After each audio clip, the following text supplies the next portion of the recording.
Senhor presidente e senhores deputados,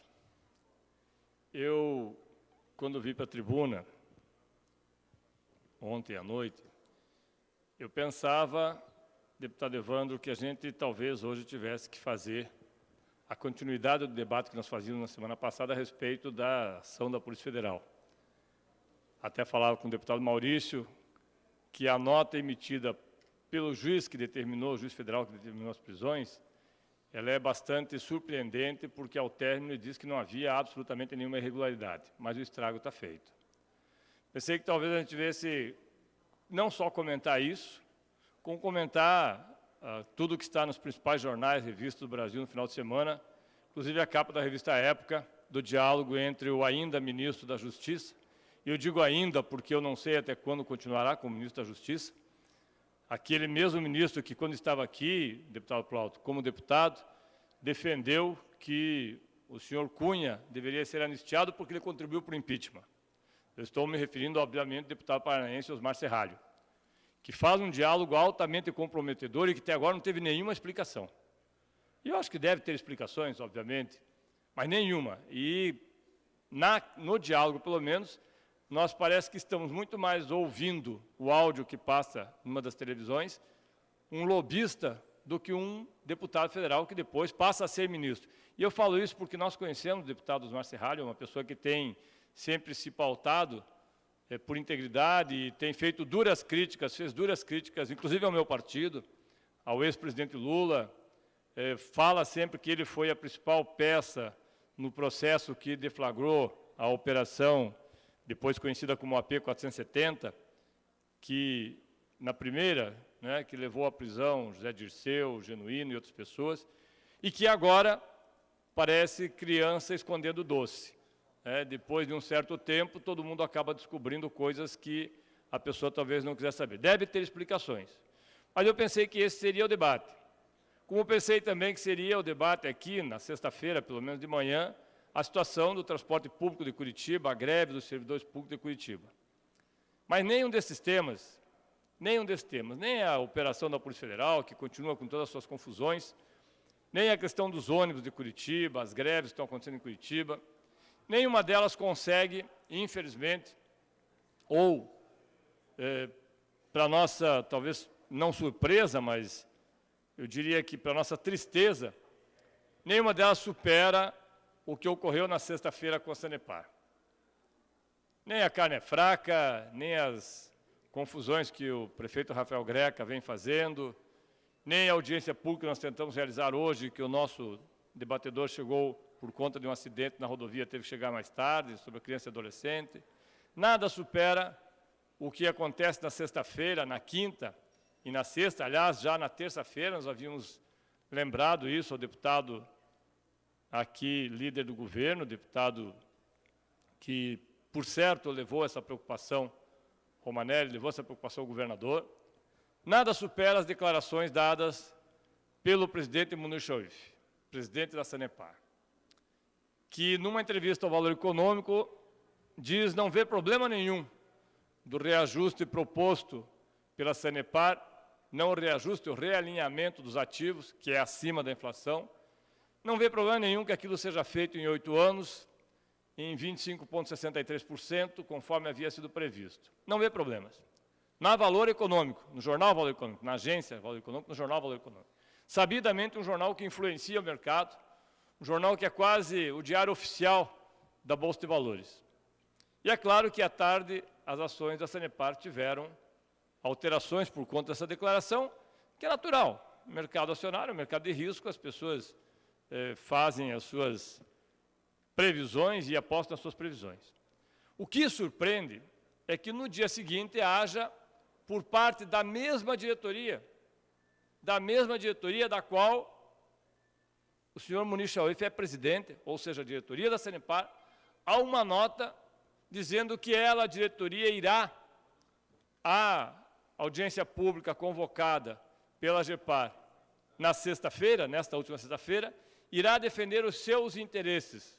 O termo horroroso, né? É surpreendente que o presidente de uma companhia diga vamos lá defender os nossos interesses. Nossos quem, cara pálida? Do acionista ou da população?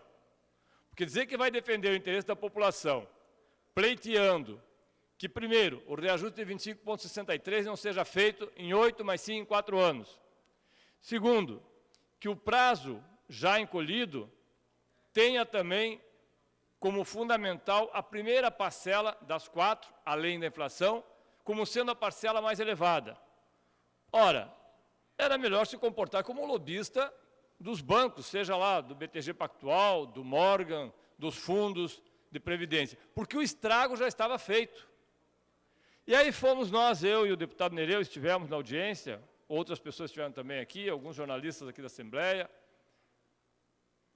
e nos surpreenderam negativamente 2 situações. A primeira, obviamente, o fato de 19 horas estar fechado. O Palácio das Araucárias, 19 horas, fechou as portas. Para entrar tinha que ser pela garagem, pela lateral, o que é surpreendente dada a importância de uma audiência como essa. A segunda, isso não é nenhum demérito, é que muitas pessoas que foram lá, foram para registrar a sua satisfação com a Sanepar, porque eram moradores de Curitiba, levados, inclusive, e é bom que vão, eu acho que é perfeito que vão, mas que pouco, ou talvez quase nada, entendessem daquela relação que está se debatendo ali, como, aliás, a maioria da população. Eu diria que 99% da população não sabe exatamente o que a Sanepar está propondo. Mas feita a apresentação, senhores deputados, feita a apresentação da AGEPAR, que coloca as glosas que havia feito para que não houvesse um reajuste na ordem de 60%, 70%, até 80%, como seria inicialmente se a Sanepar conseguisse todos os seus objetivos com a sua valoração de patrimônio, eis que vem falar o senhor João Martinho Cleto Reis Júnior, diretor de investimentos da Sanepar. E o que diz o senhor João Martinho? Diz que assistiu o Fantástico. Deputado Pérez, o senhor já foi diretor da Sanepar. Imagine um diretor da Sanepar de investimentos, com os investidores do Rio de São Paulo, do Paraná, alguns de outros estados, numa plateia, aguardando que fosse dado satisfação por toda aquela oscilação, onde se perdeu 1 bilhão e 200 milhões em valores de ações em 48 horas. Por que que a diretoria da Sanepar bate tanto cabeça com o presidente dizendo uma coisa, com a diretoria dizendo outra no final da tarde, com o CAD mandando fato relevante, 3, 4 fatos relevantes, que não são relevantes alguns? Eis que o senhor João Martinho Cleto Reis Júnior diz: vou passar um filme do Fantástico. Eu, que há mais de 2 anos não assisto Fantástico, estava na primeira fila vendo um documentário sobre a situação da coleta de água, coleta de esgoto no Brasil. E a coleta de água, esgotamento sanitário no Brasil, todos sabem que ela é uma tragédia. Aí mostra os piores municípios, Ananindeua, no Pará, 500 mil, mostra o interior do Amazonas, mostra isso e aquilo, mostra Franca como sendo uma beleza, e mostra aqui o Paraná com 4 das cidades que estão entre as 10 melhores atendidas, 4 do Paraná. Perfeito. Mas não explica absolutamente nada sobre a sua nota técnica, não explica absolutamente nada sobre a Sanepar ter feito um fato relevante ao mercado, onde, diz a Sanepar, a Companhia de Saneamento Sanepar, em cumprimento, lá, aprovou o encaminhamento à AGEPAR para apresentar a sua posição referente à consulta pública 01/2017, que é essa que aconteceu na sexta-feira. A posição da Sanepar: seja acatada a sugestão da nota técnica preliminar para o fim de fixar 25,63 como aquele necessário para possibilitar que a Sanepar S.A. deve ter sido feito na pressa, está errado aqui, não se escreve dessa forma, a Sanepar continue prestando serviço adequado. Sejam consideradas experiências aplicadas por outras agências reguladoras, no sentido de reduzir o prazo de deferimento, previamente proposto de 8 para 4 anos, dentro do próprio ciclo tarifário. Sejam consideradas experiências aplicadas por outras agências reguladoras, no sentido de aplicar deferimento a conceder um percentual maior no primeiro ano, ou seja, no mínimo, aplicá-lo de forma linear dentro do prazo que vier a ser fixado. Corrigido pela Selic, senhores deputados. Além dos 25,63, a Sanepar propõe que o restante, depois da primeira parcela, seja corrigido pela Selic, pela taxa de juros, que eu não sei exatamente como que pretende fazer isso, se o seu ativo está com valorização que, dizem eles, precisa de 25,63.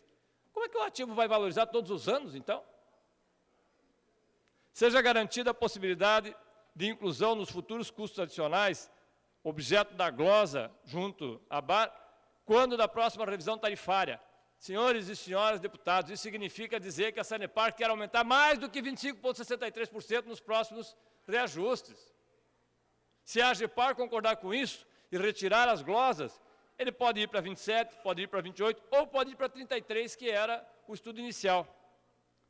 E, por último, seja contemplado na decisão final a garantia da aplicação integral do índice que vier a ser fixado na revisão tarifária para o primeiro ano, caso haja necessidade de dilação temporal visando a aplicação dos efeitos de reestruturação tarifária.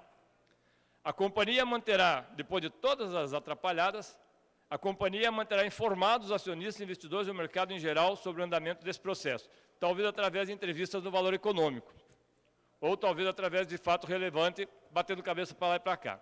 Não fosse essa a tragédia, com algumas informações que são absolutamente fora de contexto, dizendo que a Sanepar irá gerar energia elétrica a partir do lodo com um grande empreendimento que está sendo feito agora. Ora, grande empreendimento é CS Bioenergia. Catalina e Sanepar Bioenergia, que gera 2,3 megawatts de energia. E é um assunto que, inclusive, está sendo debatido no Ministério Público e no Tribunal de Contas, porque ele dispensou licitação para fazê-lo. E eu não vou entrar nesse assunto. Mas o que mais me chama a atenção, além de tudo isso que está aqui, é que uma das pessoas que estava na reunião e que fez perguntas, deputado Nereu, o engenheiro Ricardo Widnick, que vem pelo IEL, Instituto de Engenharia, fez uma série de críticas à metodologia adotada, e diz ele que não entendeu por que quem assina, e eu conversei há pouco, inclusive, com esse senhor, quem assina a nota técnica da AGEPAR é o senhor Joel de Jesus Macedo. Ora, o senhor Joel de Jesus Macedo é funcionário da Sanepar.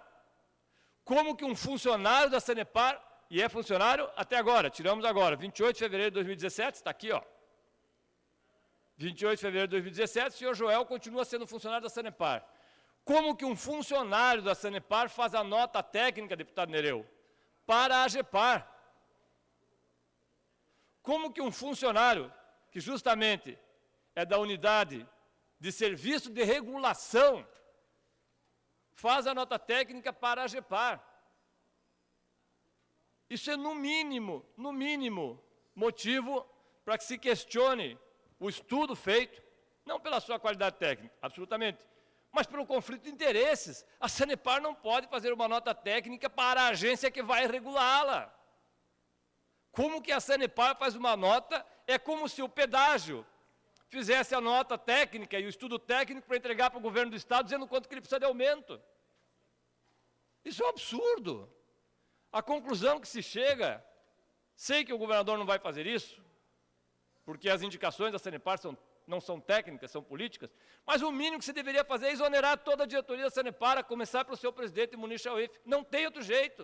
O presidente Munir, talvez com boa intenção ou não, e eu acho que na boa intenção, dá uma entrevista de manhã ao Valor Econômico dizendo que concorda com tudo. À tarde a sua diretoria diz que discorda de tudo. Ora, ou a diretoria sai ou sai o presidente. Nós estamos falando de um mercado de 3 bilhões de reais, de 2 bilhões e meio de patrimônio. Nós estamos falando de uma confusão que se estabeleceu, que fez as ações perderem 1 bilhão e 200 milhões e que estão oscilando todos os dias. Da quebra de confiança que foi construída ao longo dos últimos 10, 15 anos. De uma companhia que não é do governador Carlos Alberto, não é do senhor Munir, não é do CAD, não é da diretoria da Sanepar. Ela é fruto do trabalho de toda a população paranaense ao longo dos últimos 30, 40, 50 anos. E aí, senhor presidente, para encerrar, eu me pergunto, o que a gente faz com isso? Vamos levar no Ministério Público. Sem dúvida nenhuma, vamos levar no Ministério Público. Fazer denúncia ou pedir explicações, para que sejam dadas explicações, à CVM. Já procedemos dessa forma. Vamos ao Tribunal de Contas, até porque o conselheiro que nós sabemos ser o conselheiro que acompanha esse processo, ex-deputado aqui dessa casa, tem 3 inspetores do Tribunal de Contas dentro da Sanepar. Agora a pergunta é, mas vai se fazer o quê? Vai ficar por isso mesmo? Quer dizer, todo mundo vai olhar, vai dizer, realmente um funcionário da Sanepar fez o estudo para a GEPAR colocou um pouco antes do que deveria qual vai ser o reajuste, depois o presidente disse que não tem problema ser em 8 anos, no final da tarde há uma nota ao mercado dizendo que não, que ele vai ser feito em 4 anos, e pede ainda que se retirem as glosas para aumentar de 26% para 33%. Não sei o que vai fazer o governo, eu sei o que nós vamos fazer. Nós vamos fazer todas as denúncias necessárias, porque, como eu falei aquele dia, é um assinte o que a Sanepar quer fazer. É um assinte o que a diretoria da Sanepar quer fazer, com tudo. Por favor, para concluir, deputado. Obrigado, senhor presidente e senhores deputados.